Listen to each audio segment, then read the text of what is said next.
"You'll regret this," a native girl said when the cowboy paid $2 for her at the auction. The sun scorched Dry Hollow until every board, every stone, seemed ready to burst into flame. At the center of town, a young Apache woman stood on the auction platform, wrists bound tight, her skin bruised beneath the noon glare, blood crusted at the corner of her mouth. Yet her stare remained unbroken, cold, bright, and proud. Men gathered around, their laughter as dry as the wind. "Won't last a week in a ranch yard." One spat. "Sell her for a cigar. It's more than she's worth." Another barked. Coins clinked. A half-empty bottle was waved as a bid. The trader grinned. "She's wild, but still breathing." "Who will start?" Then a single voice, steady and low, broke through the noise. $2. The square fell silent. $2, barely the price of a new pair of boots, or one night's drink at the saloon. The crowd roared with laughter at the foolishness. Through the dust stepped Robert Vance, the town's blacksmith, his coat streaked with ash, his eyes unreadable beneath the brim of his hat. He laid 2 silver coins on the table. "Not buying her," he said. "Just buying your mercy." He cut the ropes. The woman met his gaze. "You'll regret this," she said. "I won't obey you." "I've regretted worse," he answered. "Not today." The sun sank slow over Dry Hollow, leaving the town wrapped in copper haze. The wind carried the smell of hot iron and whiskey, the two things that kept men alive here or killed them faster. Saloons leaned against one another like drunks, horses stamped in the dirt street, restless under the heat that never quite faded after dark. At the far edge of town stood a squat building of stone and soot, Vance's forge. The clang of hammer and anvil had once been the heartbeat of Dry Hollow, but lately it came less often. Robert Vance, the blacksmith, lived alone behind that forge, a man of few words and fewer friends. He was broad-shouldered, with hands burnt and scarred from years of ironwork. The right side of his neck bore an old burn, twisted, pale, a souvenir from the war. He never spoke of it. People said he'd once been a soldier, maybe even a sergeant under Silas Dinsley, before the army disbanded and men scattered like ash. Now Dinsley ran wagons and trade goods. He called them, though everyone knew half of what he sold, breathed and bled. That afternoon, when Robert paid $2 silver for the Apache girl, folks in Dry Hollow couldn't stop laughing. "The fool paid for trouble," they said at the saloon. "She'll cut his throat by dawn." But Robert didn't hear them. Or maybe he did, and chose to let the noise pass like wind through tin. The girl sat outside his forge now, wrapped in a blanket he'd left by the door. Her name Conti, he learned only because she muttered it once, half asleep, as if reminding herself who she was. Her wrists were raw from the ropes. The marks would scar. He brought her a tin cup of water, said nothing, and went back to the forge. Inside, the place smelled of coal smoke, oil, and metal. The fire's orange glow painted his face with a tired light. Every strike of the hammer was measured. Like penance, he didn't look at her, not until she spoke. "Why did you do it?" He kept working. "Because someone had to." She gave a dry laugh, one that held no mirth. "You think $2 buys back what they took?" The hammer paused midair. The flame flickered. "No," he said quietly, "but it stops one more wound. Later." As dusk deepened, the first howl of wind came down from the desert. Robert stepped outside to latch the barn door and caught the faintest whiff of smoke, not the clean kind from his forge. This was wild, greasy, wrong. He turned toward the corral. Fire tore through the haystack and the stalls in a breath. The horses screamed. He ran for the buckets, shouting for help that wouldn't come. Dry Hollow watched from porches and windows, the same way it had watched the girls' auction, amused, detached, safe in its cruelty. By the time the flames died, The barn was a black skeleton against the night. Robert stood among the ashes, the heat licking at his boots. Behind him, Conti's voice came soft but steady. "I know who did this." He turned. She was staring into the smoke, eyes reflecting the fire. "It's Dinsley," she said. "The one who bought and sold us. The one you once rode with." The night fell heavy between them, and for the first time in years, Robert Vance felt the weight of a past he had tried to bury rising again from the flames. They left Dry Hollow before dawn. The smoke from the burnt barn still clung to the wind like a curse. Robert rode ahead, the reins loose in one hand, a rifle slung across his saddle. Behind him, Conti followed on a mare he'd barely managed to save from the fire.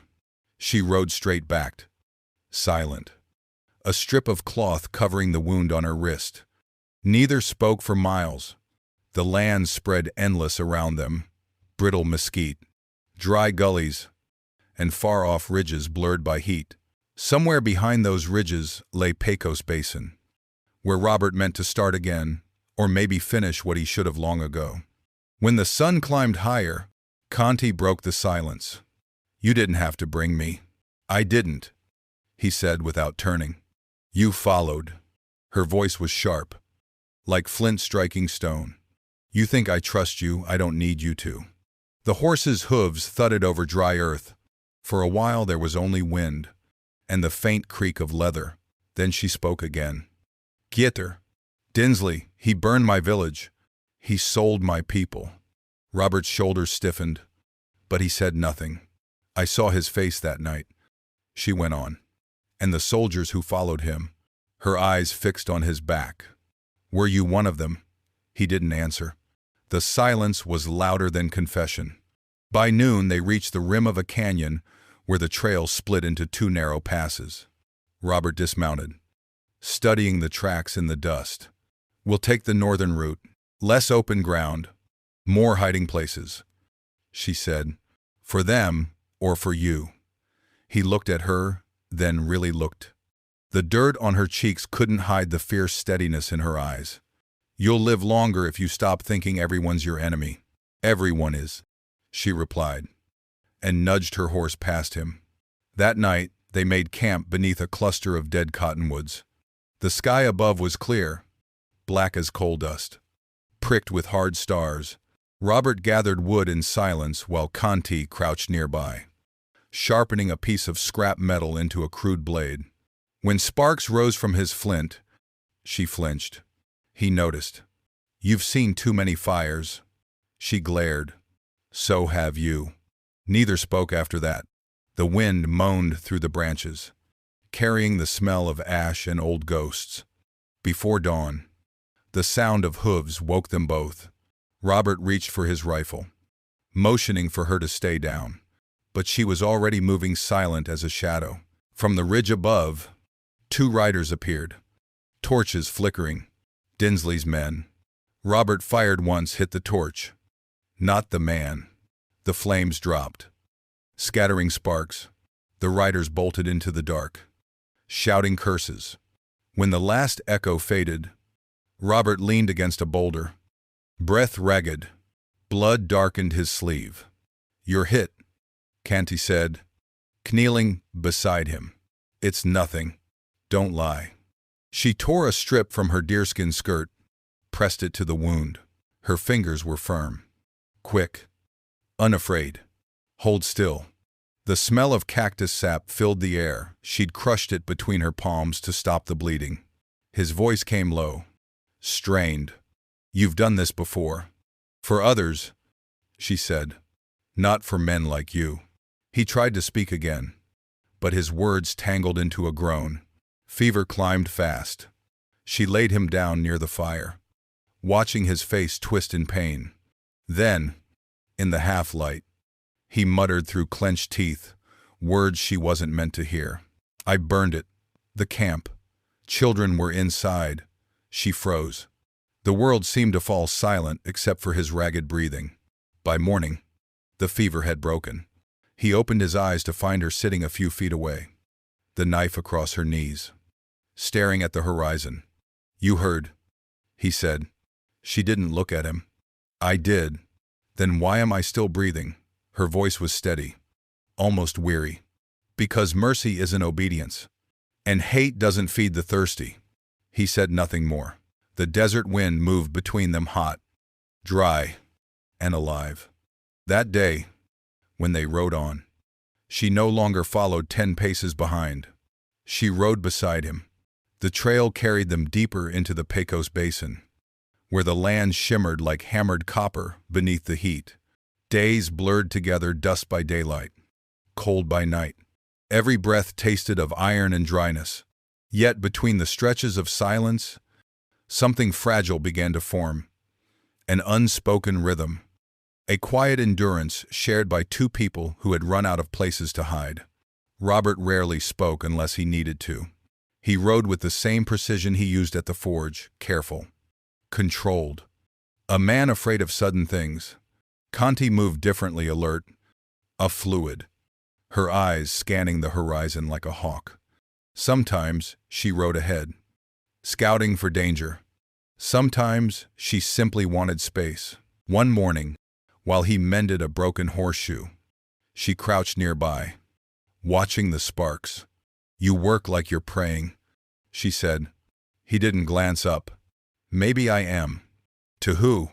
He paused, not sure he listens anymore. She smiled faintly, not in mockery, but in recognition. "Then you understand the gods I know." Their voices faded into the hum of the desert. The world around them was vast, but no longer empty.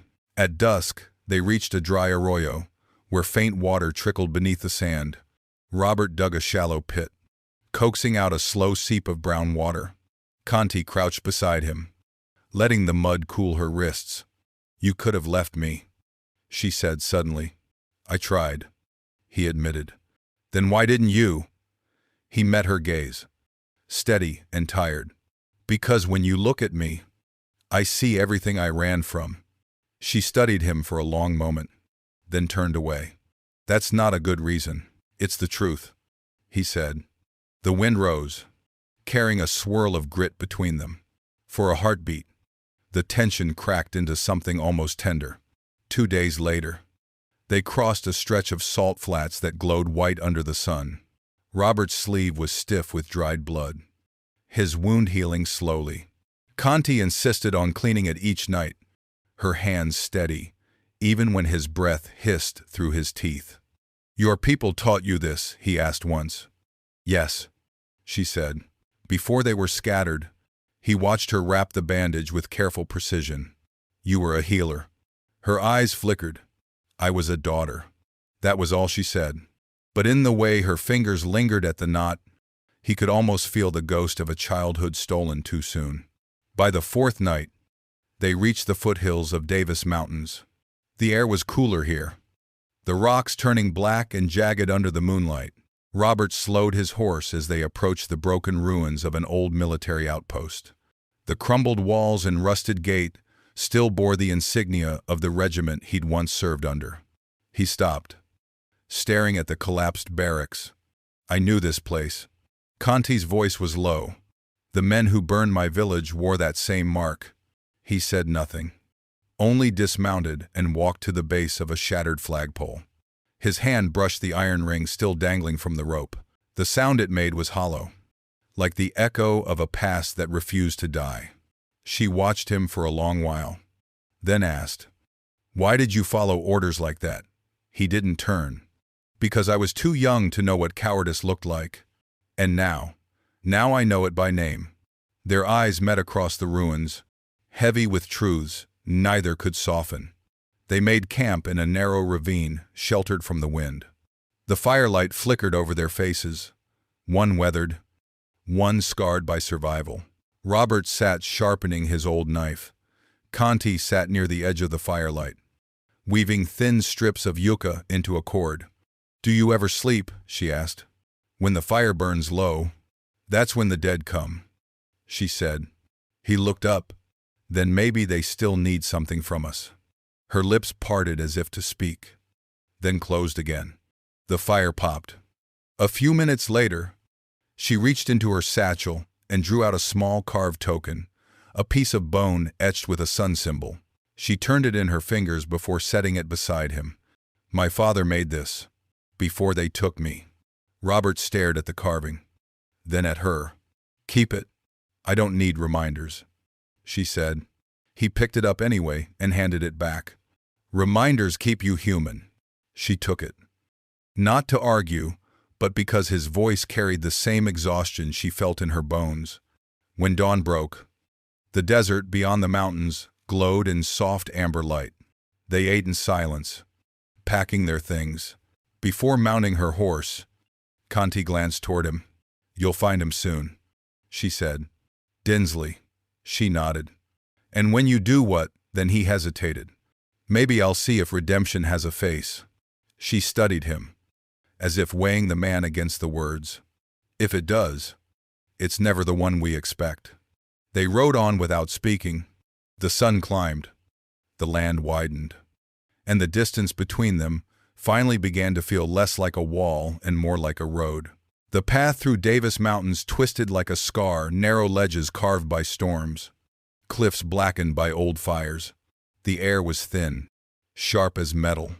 Robert led his horse slowly through the rocks, his shoulder still stiff beneath his shirt. Canty followed close, her bow slung across her back, eyes sweeping the ridges above. By the time they reached the canyon mouth, the light had turned copper. Robert crouched, touching the dirt. "Boot prints fresh. They're close," he said. "Then we're too late, or too early," Conti murmured. She was right. A sudden echo hooves. Voices. 4 riders appeared from behind the ridge, rifles glinting. Dinsley's men. Robert pulled his gun but didn't fire. "Stay behind the rocks." Canty ignored him. In one motion, she tore an arrow from her quiver, fitted it to the bow, and fired. The first rider fell with a cry, tumbling from his saddle. The others fired back. Bullets sparked against stone. Robert fired once, twice, hitting the rifle of the second man, not his chest. "Shoot to kill," she shouted. He reloaded calmly. "I'm done killing." A bullet grazed his thigh. He stumbled, rolled behind a boulder. Canty dropped beside him. Breath ragged. "You'll die trying to be a saint." He looked at her, sweat running down his neck. "Better that than die as what I was." They fought until the canyon fell silent again. The wind returned, howling through the pass. 3 men lay still. One crawled away, clutching his arm, disappearing into the brush. Robert leaned against the rock, breathing hard. His rifle trembled slightly in his hand. "You could have finished them," Canty said, wiping dust from her face. He shook his head. "You think blood answers blood. I thought so too, until the day I watched it dry."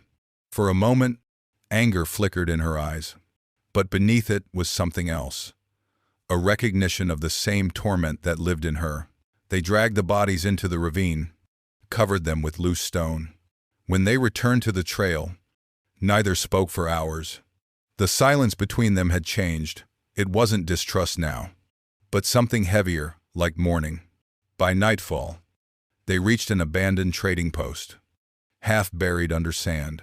The wooden sign creaked in the wind. Letters nearly erased Harlan's supply.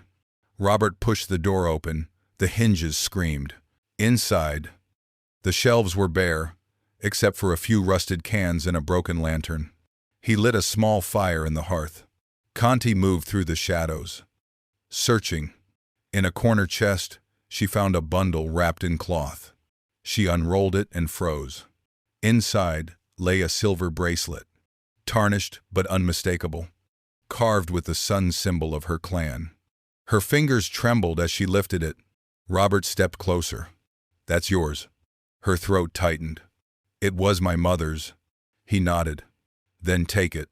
She did, and for the first time since he'd met her. Her eyes glistened. "Why would you give it to me?" "Because you were meant to have it," he said simply. "Not men like Dinsley. Not me." She turned the bracelet in her hand, the firelight catching its edge. "You think this forgives you?" He shook his head slowly. "No, But maybe it lets me remember without lying. The wind outside rose again. Whistling through the gaps in the boards, Conti sat beside the fire, clutching the bracelet like it might disappear if she let go. Her voice was a whisper. When I was a child, my father told me the sun never dies. It only hides to rest. I used to believe him. Robert stirred the coals. Maybe he was right. Some of us just burn longer before we sleep. They sat there until the fire turned to embers. The night stretched quiet, but neither wanted to sleep.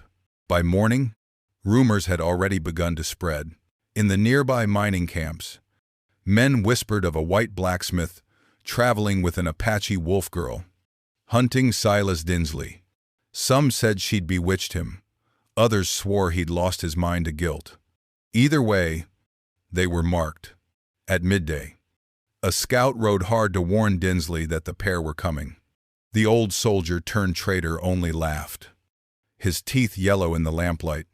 "Vance," he said, "that coward's finally found his conscience."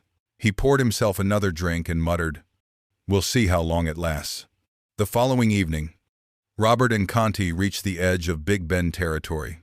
The sky, bruised purple and red. From the cliffs above, the Rio Grande glimmered like molten glass. Beyond it, hidden among the boulders, smoke rose from a cluster of shacks, Dinsley's new stronghold. Conti watched in silence, her jaw tight. "He's down there," Robert nodded, "and half a dozen men with him." She unslung her bow. "Then we end it tonight." He caught her wrist. "No, not like this." Her eyes flared. "You'd let him live, I'd let you live," he said, voice rough. "Killing him won't free you from him. It never does." She pulled away, trembling.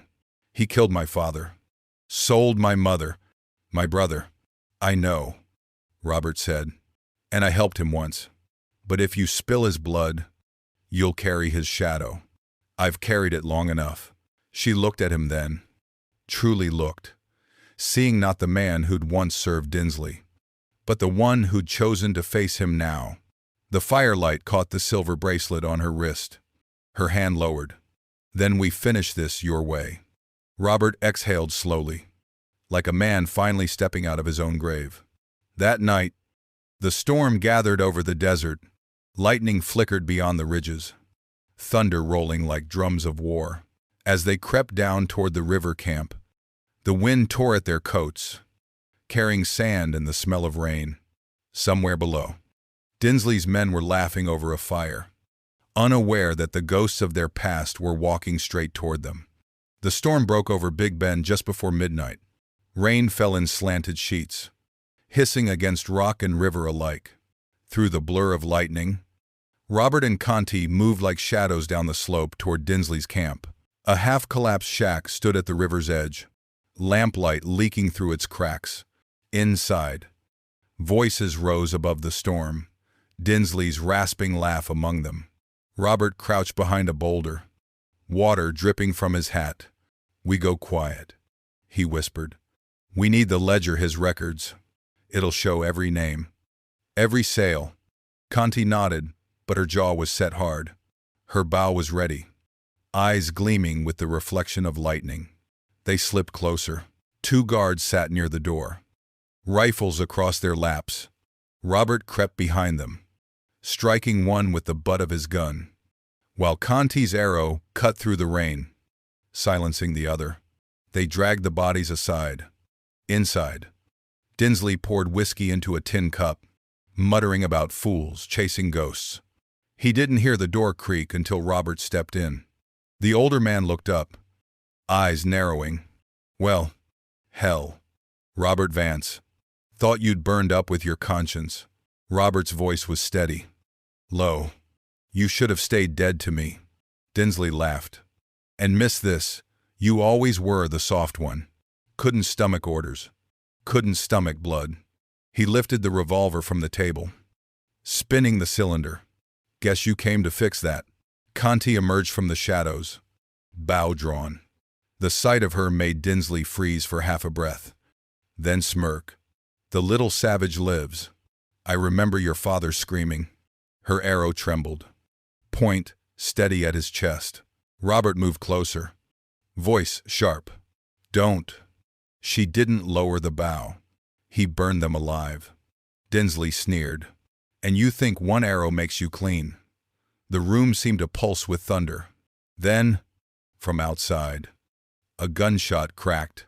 Dinsley flinched. His own man, panicked, had fired through the doorway. Chaos erupted. Another man burst in, shouting. A second shot rang out.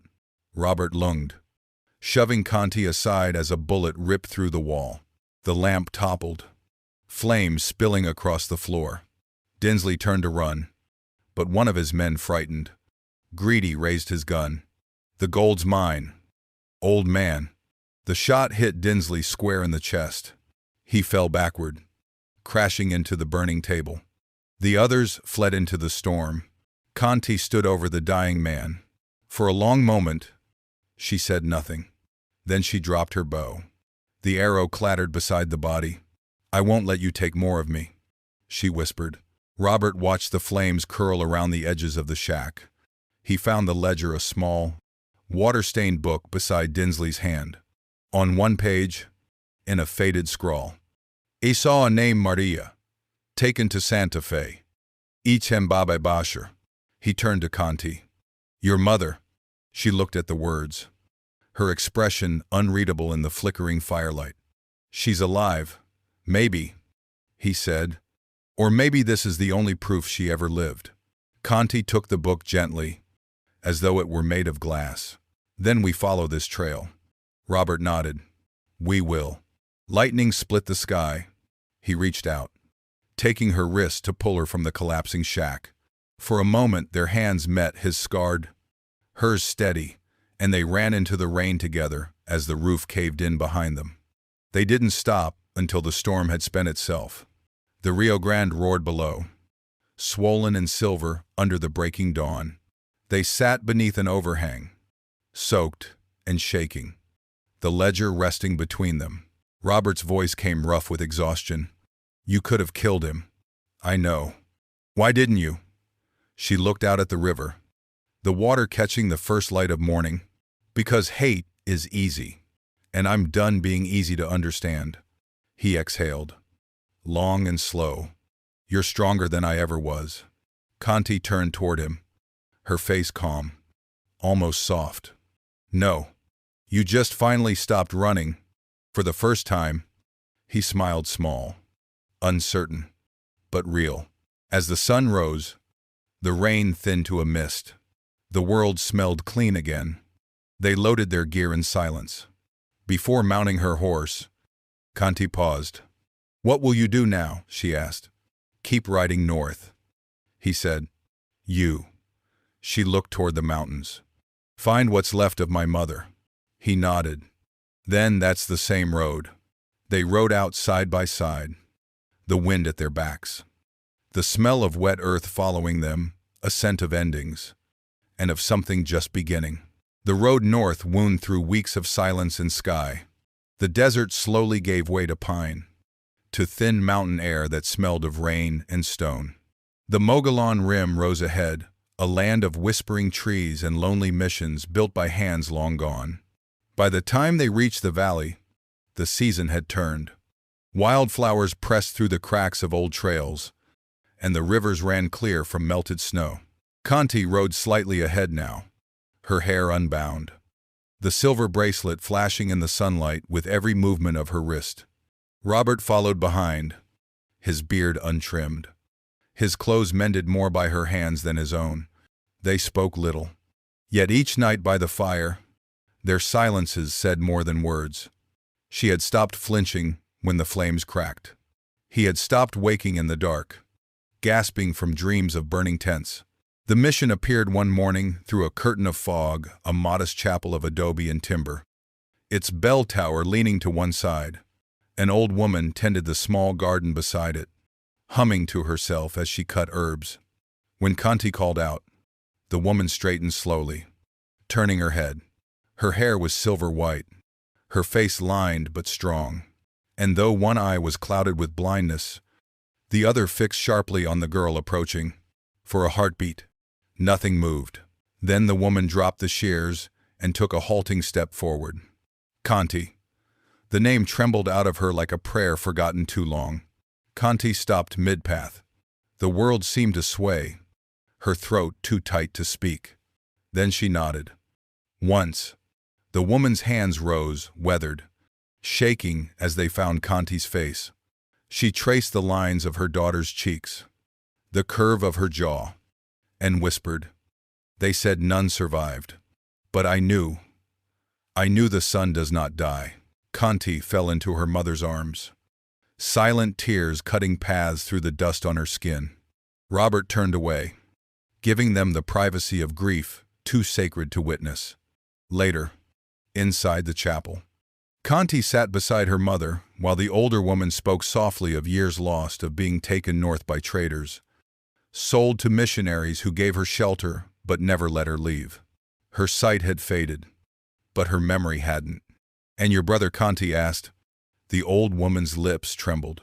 He was taken east. Texas, they said. A boy too young to fight, too wild to tame. Conti bowed her head. Then he's still somewhere under the same sky. Her mother reached for her hand. The land remembers what men forget. If he still breathes, the wind will carry him to you. Robert stood in the doorway, watching as dawn filtered through the stained glass, painting both women in red and gold. For a long time, he said nothing. Then he stepped forward, holding out a small object wrapped in cloth. The ledger, he said. It's yours now. Conti took it gently, her eyes flickering with gratitude. You found what you came for, she said. Forgiveness. He shook his head. Not forgiveness.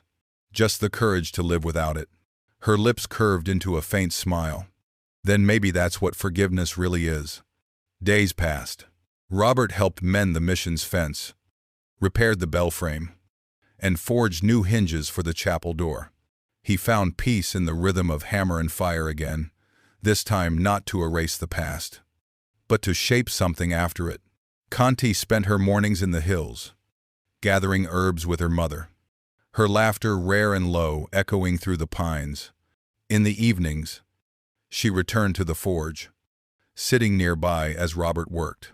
Sometimes they spoke, sometimes not. One night, she brought her small notebook, the same one she'd written in since they left Dry Hollow, and read aloud by lantern light. Not everyone we seek still waits ahead, but the road is lighter when someone walks beside you. She closed the book, glancing toward him. You taught me that. Robert smiled, faint lines deepening at the corners of his eyes. Then I finally built something worth keeping. A week later, as they prepared to leave, Conti stood beside the river that ran behind the mission. The water shimmered with morning light, the same light that had once burned her world to ash. She dipped her hand into it, feeling its chill, its strength.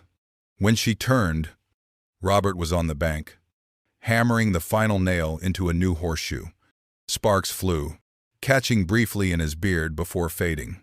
She watched him a moment, then crossed the river stones toward him. Do you remember what I said in Dry Hollow? She asked. That I'd regret buying you, he said with a crooked smile, and that I'd never obey you. He looked up. You haven't. She reached into her satchel, pulled out 2 silver coins tarnished, edges worn smooth, and set them on his anvil. Then I'm paying you back. He frowned. For what? For the fire you stopped, for the road you shared, for not asking me to be anything but myself. He touched 1 coin, then her hand. You don't owe me. I know, she said softly. That's why it matters. The sky that evening burned the color of iron and blood. From the ridge above, the Davis Mountains glowed red in the dying sun, their peaks scarred but beautiful, like wounds that had learned to heal. Robert stood beside her, the scent of forged smoke and pine mixing in the air. She looked toward the horizon, her voice quiet. When people see scars, they think of pain, but the land has them too, and it still breathes. He nodded, following her gaze. Scars mean it lived. She turned to him, a rare, small smile ghosting across her lips. Then so do we. The sun slipped behind the mountains, leaving the sky streaked with fire. In its reflection on the river below, the world seemed to burn again, but this time, it was a gentle, cleansing flame, and for the first time since Dry Hollow, both of them let it burn.